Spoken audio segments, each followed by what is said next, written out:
네, 개헌 이야기는 조금 이따 하기로 하고요. 네. 먼저 오늘 새벽에 소식이 들렸는데 우병우 전 수석 영장이 기각됐습니다. 그래서 많은 분들이 또 실망하고 이게 사법 정의가 이게 문제가 있는 거 아니야? 또 이런 이야기까지 지금 하고 계십니다. 그래서 판사 얼굴 뭐 이름 뭐 이렇게 또 막 인터넷에서 막 돌아다니고 하던데 먼저 법조인이시니까 네. 기각에 대해서 어떻게 생각하세요?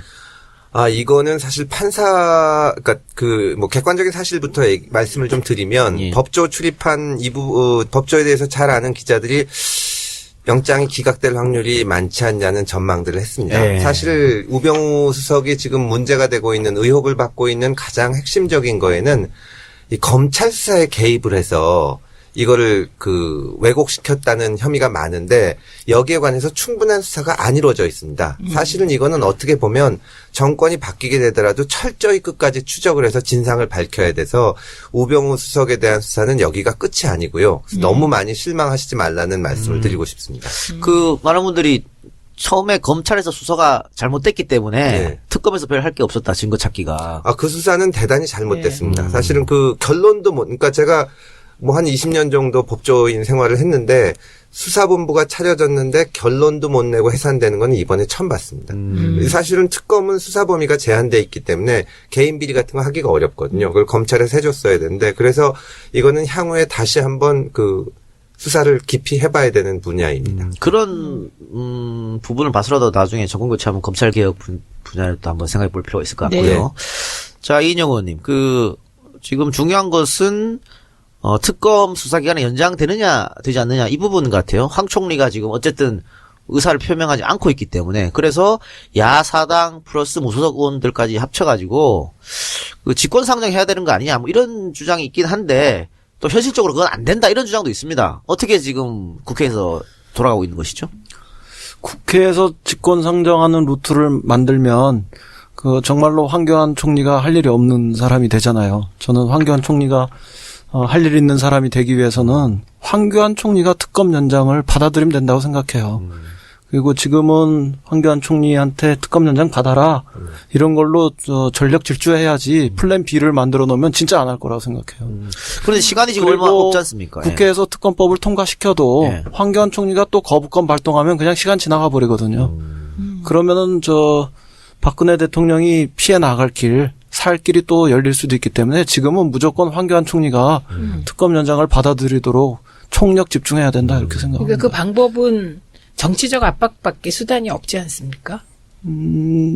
국회의원들이 정치적으로 압력을 행사하는 거 뭐 그런 것도 중요한 거지만 그런 국회의원들을 꼼짝도 못하게 하고 탄핵을 성사시켰던 국민들이 있잖아요. 그 국민들의 힘을 국회가 뛰어넘지 못하듯이 그 국민들의 힘을 황교안 총리가 뛰어넘을 수 없다. 저는 그렇게 생각해요. 그럼 이번 주 촛불 정말 중요하겠습니다. 언제나 촛불은 네. 중요한데요. 중요한데. 이번에는 특별히 중요하다. 네. 이렇게 봐야죠. 그럼 이 의원께서는 황교안 총리가 결국은 국민 뜻을 수행할 수밖에 없을 것이라고 판단하신 겁니까? 수행해야 한다. 수행해야 한다. 명령이다. 예. 그리고 명령에 응하지 않으면 그 다음에는 저는 군대를 못 갔다 와서 모릅니다만 네. 군대 다녀오신 분들은 잘 아실 거라고 생각합니다. 알겠습니다. 자, 전략기획위원장님. 네. 헌재가 오늘 16차 변론 기일에서 최종 변론 기일을 다음 주 월요일이죠? 27일로 정했습니다. 맞습니다. 그러니까 원래는 24일 날 최종 변론을 하기로 했었는데 이틀 정도 시간을 더 준 것 같아요. 예, 대통령 측에서 시간이 더 필요하다고 했고 헌재에서는 정말 제가 보기에는 지나칠 정도로 공정하게 다 받아들여주고 있습니다.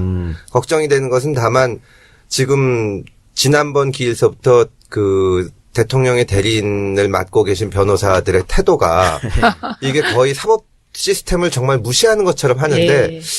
거의 그러니까 승소라면 그쪽에서는 탄핵 기각일 텐데 그것을 포기하는 것이 아닌가. 그래서 무슨 다른 생각을 하는 거 아닌가 하는 걱정이 좀 듭니다. 오늘 법정에서 탄핵 심판 버스터를 했다고 그렇게 기사가 났더라고요. 뭐 밥 변론- 먹는다고도 하고 뭐 별걸 네. 다 하고 있습니다. 지금. 변론을 1시간 반 계속 얘기하고 막 그랬다면서요? 예, 1시간 20분 했죠.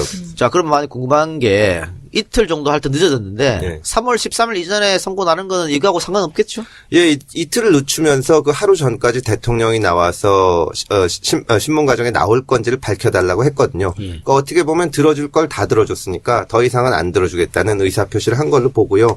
3월 13일 전에 결론이 날 것이라고 봅니다. 예. 그리고 이인영 의원님 말씀하셨듯이 명령이라고 봐야죠. 그 부분은. 그 법조인으로서 탄핵은 인용될 거라고 보시죠? 뭐 저뿐만 아니라 그 절대 다수 뭐의 견해가 탄핵 사유는 차고도 넘친다고 예. 보고 있습니다. 모든 분들이 이렇게 말씀하시니까 대통령 측도 당연히 탄핵이 인용될 거라고 보는 것 같아요. 그래서 그런지 모르겠습니다만은 지금 정치권, 특히 자유당과 바른정당을 중심으로 해서 대통령이 자진하야 할 수도 있다. 뭐 교감을 뭐 했다. 뭐 이런 이야기까지 나오고 있거든요. 그런데 여기서는 그 야당은 절대 안 된다는 입장 같은데 지금 어떻습니까? 글쎄요, 저는 뭐 김종필 총리를 그렇게 존경하진 않지만 그분 말씀에 의하면은 절대로 안 물러날 거라고. 그 지금 물러날 것 같으면 진작 물러났겠죠. 그리고 청와대 쪽에서도 뭐 그런 바 없다.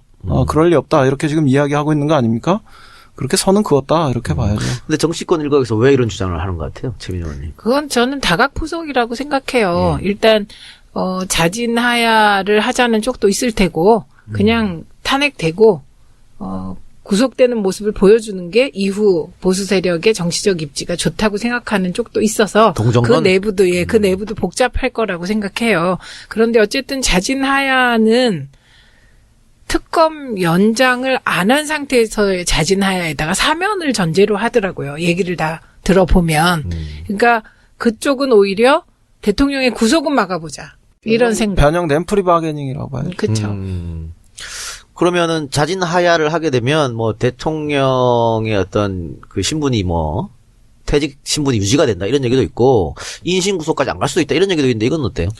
그러니까 그것을 지금 대통령 측에서 자진하야하겠다는 입장을 안 밝히고 오히려 청와대에서는 우리는 그런 논의 자체를 안 했다고 하는데 우리가 지금 그런 논의를 하게 하는 것이 이 소문에 이 노리는 것이 아닌가 싶습니다. 예. 뭐 만약에 하야한다면 구속은 안 시켜줄 거냐 뭐 이런 정치적인 해결이 가능하냐 해서 이 논의는 들컨도 안 하고 예. 우리는 뭐 모르는 얘기로 그냥 예. 무시하는 게 더 좋겠다 싶습니다. 알겠습니다. 자 그럼 민주당 얘기 좀 해볼까요?